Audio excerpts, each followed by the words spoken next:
Shalom from Jerusalem, and blessings from Canada House. We're about to celebrate Yom Yerushalayim, or Jerusalem Day. This is one of 4 holidays that have actually been added to the Jewish calendar. The others are Yom HaShoah, Holocaust Day, Yom HaZikaron, Remembrance Day for fallen soldiers. Unfortunately, there are many. And Yom HaTzmaut, Independence Day, the independence of the new state of Israel. So Jerusalem Day is always celebrated on the 28th of Iyar. Now, for those that don't know the Jewish calendar all that well, that's always going to be 1 week before Shavuot. So that's the day marked for the celebration of Jerusalem. Well, what are we celebrating? We're celebrating the reunification of Jerusalem that occurred in 1967. This is when East and West Jerusalem become one again, and the Jewish people once again have access to the holy sites. They can go back to the Western Wall and visit the Mount of Olives and these places that were denied them when the Jordanians occupied this region. Let's remember that originally, when they were deciding on creating the state of Israel, in 1947, the actual United Nations partition plan, they would partition a state for the Jewish people in what they called Palestine. Originally, Jerusalem was to be an international city. It wasn't going to be owned by anybody. It was going to be run by the United Nations. Well, that plan never worked. Too many people wanted their hands on it. And after the War of Independence, the city fell to the Jordanians. But in 1967, it was liberated, recaptured by the Israeli forces, and we celebrate its reunification again. It's not a religious holiday per se, but it does have religious themes. You see, because it's both a blessing and a challenge. For those of us who acknowledge that God has a great call on the lives of the Jewish people, we acknowledge his love for this city. This is the city of God, and we see its Jerusalem Day as a fulfillment of God's calling, blessings, and promises to the Jewish people. And it's a theological challenge for those who hold to the replacement theology idea that God has replaced the Jewish people with a new people of God, the church. And the theological challenge is, if that was true, why is Jerusalem rebuilt together like it is as the capital of the modern state of Israel? A blessing and a challenge. So on this day, the tradition is to read Psalm 122 and pray. Now, Psalm 122 is familiar with all of us, I'm sure. Let's just read a couple of verses. David says, I rejoiced with those who said to me, let us go to the house of the Lord. Our feet are standing in your gates, Jerusalem. Jerusalem is built like a city that is compact together. Again, east and west, once again joined back together. This is where the tribes go up, the tribes of the Lord, to praise the name of the Lord.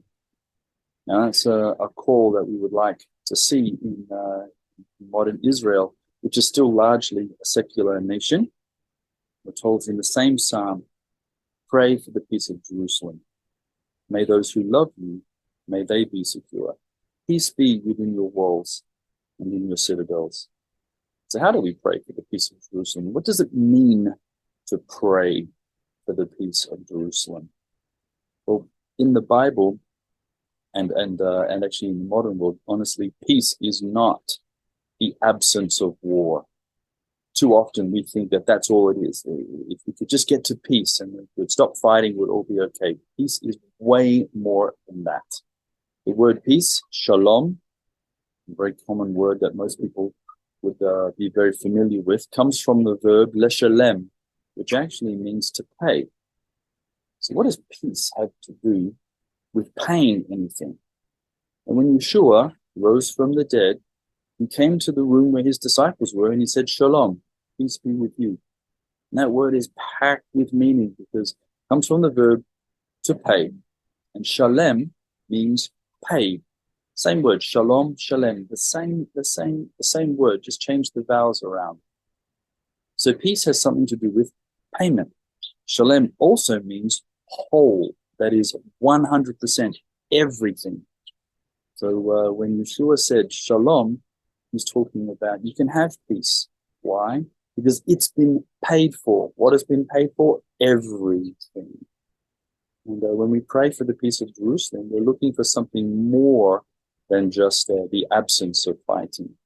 We're looking for the messianic peace, the hope that springs up eternal, the blessings from God to rain down from heaven, and for God to come and live in his city with his people, bringing them wholeness in every single way, life in abundance, as we see in the Gospels, knowing that everything has been paid, the debt has been paid by God himself, and we can truly have peace. And we are also instructed in the Torah to love our enemies. So if we're going to pray for the peace of Jerusalem, then we need to also pray that that peace extends to our neighbors. So we pray for the peace of Jerusalem, but may there be peace in Lebanon. May that country which is suffering so bad find the true peace of the Messiah. May the wars in Syria, may they indeed stop. May they also come to a fellowship with each other, a blessing, a wholeness. May the Messiah come to them. May God make residence in their hearts too. May there be peace.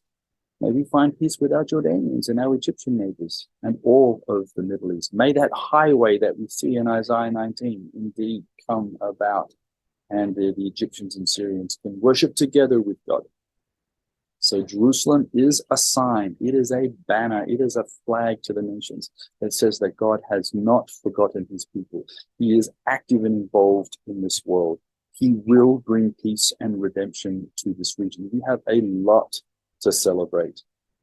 And so as we celebrate Jerusalem Day, we can thank God for the things he's done in the past, things that he's doing in our current generation. And we can pray for the future.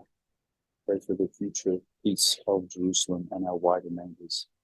And as the kingdom of heaven continues to expand, that we get to see here in Jerusalem as more and more Jewish and Arabic peoples come to faith in the Messiah, then it can only be for us life from the dead.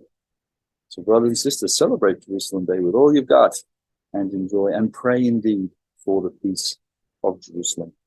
Shalom, brothers and sisters, from Canada House.